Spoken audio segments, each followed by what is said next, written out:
We have the ability to go in such a space if you're willing to suffer, and I mean suffer. Your brain and your body, once connected together, can do anything.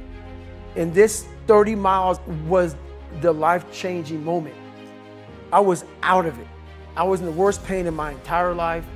I was, to me, on the brink of death.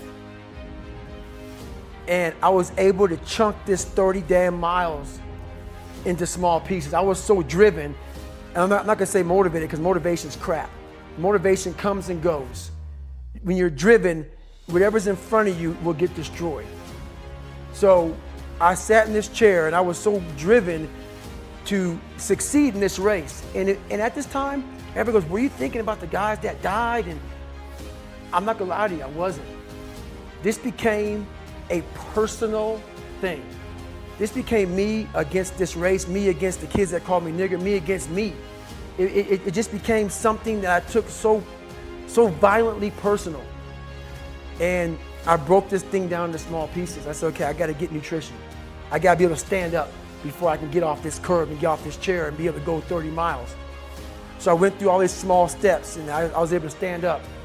And then from standing up, I was literally walking around with my wife at the time, and she goes, you're not gonna make the time. She goes, you're walking like 30-some minute miles.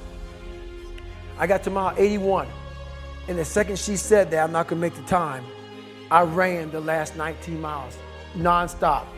And I can show you right now when we get done with this. Matter of fact, I'm gonna show you right now. This was years ago, and I had to put compression tape on my ankle. And so this was years ago. I had literally the size of $50. I had to get compression tape, and I taped up my ankles and I taped up my feet. And that's how I got through that race. What happened was, like my shins hurt so bad from having stretch fractures that the only way I could continue on was I taped it so I wasn't doing the flexor motion that activates your shins.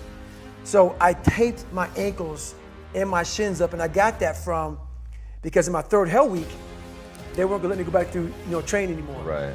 So I literally went through all of BUDS, my last SEAL training, with stretch fractures and shin splints. And how I did it was I would tape my ankles all the way up to my calf every morning. So for the first hour, the pain was excruciating.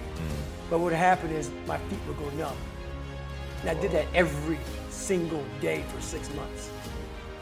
Whoa. And that's how I got through my third hell week, because I was so broken from the first two that the commander said, hey, the CEO said this is your last time we're sending you through. So that's how I got the idea to do that. So with the right, and people may listen to this and say, this guy is sadistic, he's crazy, no, if you know how I came up, you realize I was just a scared kid that found drive and passion to be something much better than what he thought he was. And that's why I talk about the warrior mentality. And that's why so many people are lost when I start talking. You have the right. You're lucky that you don't have to think like warriors think. You're very privileged. I chose this world to be a warrior. And I would choose it again if I came back to this world.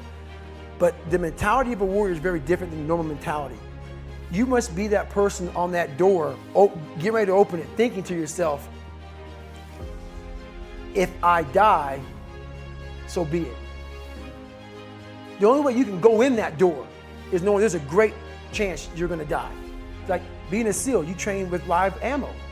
You jump out of an airplane, everything you do, you could die. So to be a warrior, why people don't understand me, I'm glad you don't understand me. Merry Christmas, good on you. Because being a warrior takes a whole different mindset.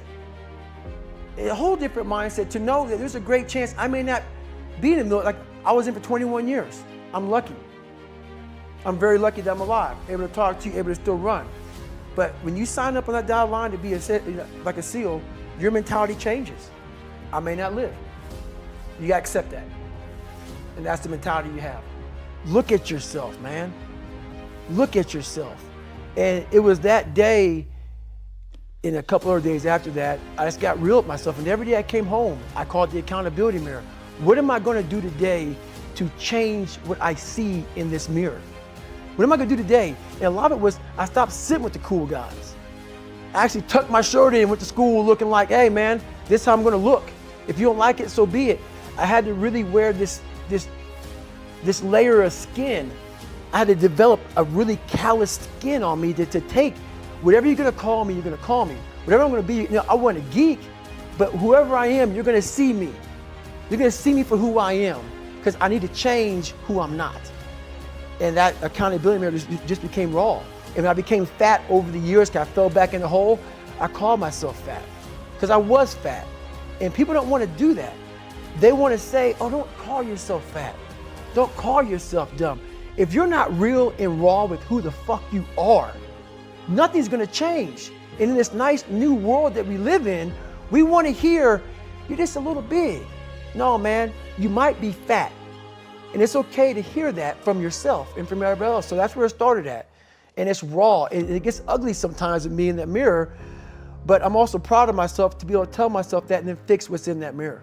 That's It ain't that, brother. You read my book, this is hard work. It's every day, like right now. I had to be honest with you, man.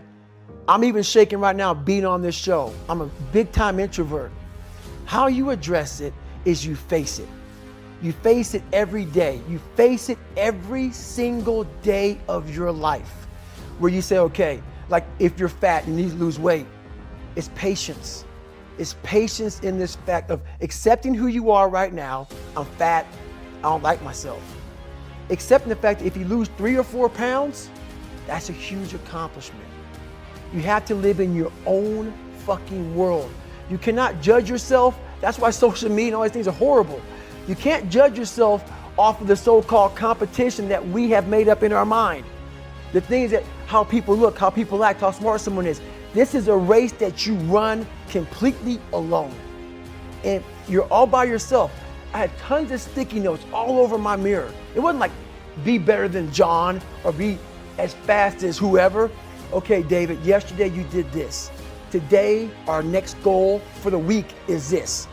So I had a year goal, weekly goals, daily goals, hourly goals, and the big goal was I lied a lot growing up. I wanted to be accepted. One goal was, let's go one day without lying.